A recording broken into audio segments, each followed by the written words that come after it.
Khe Sanh, the scene of one of the most bitterly fought and highly publicized battles of the Vietnam War. From late January to early April 1968, a determined group of 6,000 Marines and Allied troops held out against a besieging force of 20,000 North Vietnamese. This is the Khe Sanh story.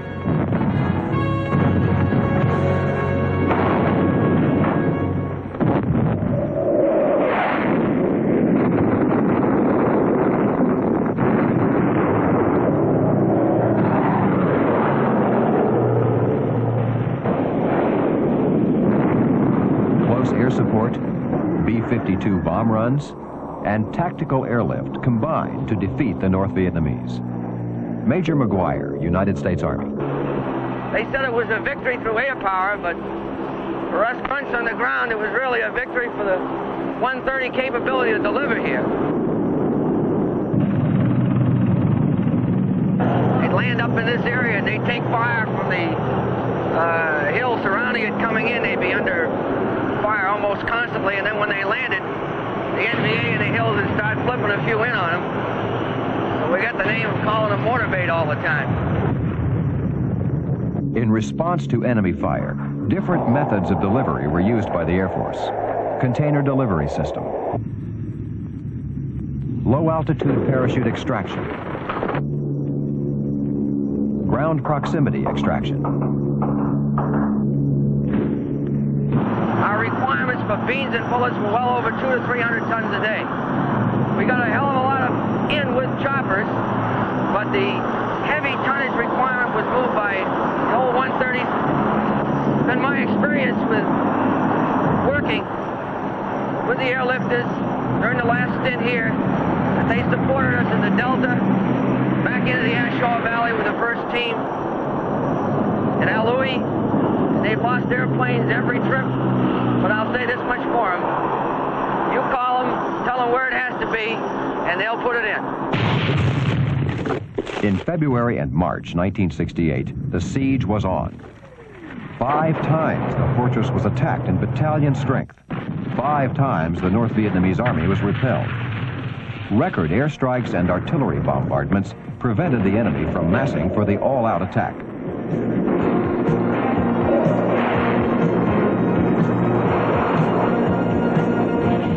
Air Force, Navy, and Marine pilots flew more than 24,000 sorties and dropped more than 103,000 tons of bombs.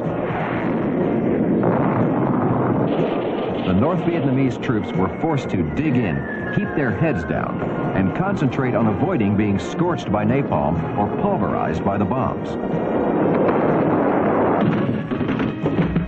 In addition, more than 100,000 rounds of artillery and mortar fire were poured on the enemy.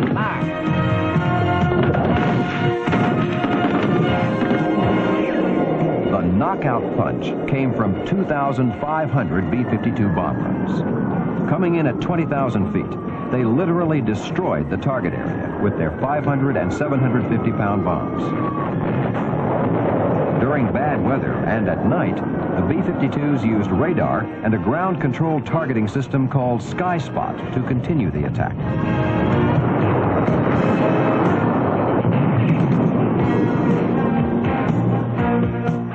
On March 27, 1968, the North Vietnamese army began to withdraw.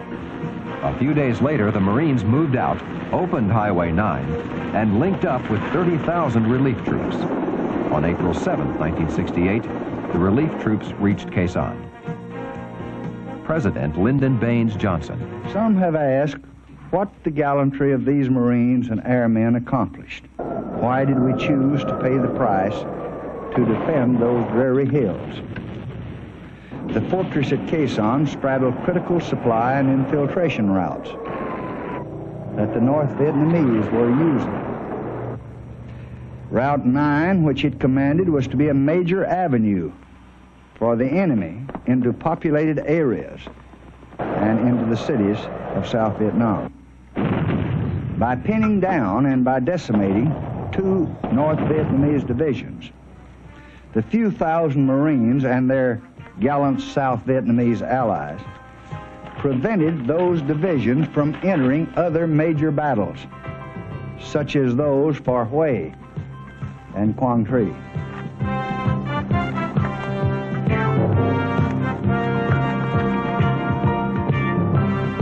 Some call Khe Sanh the single most important battle of the Vietnam War.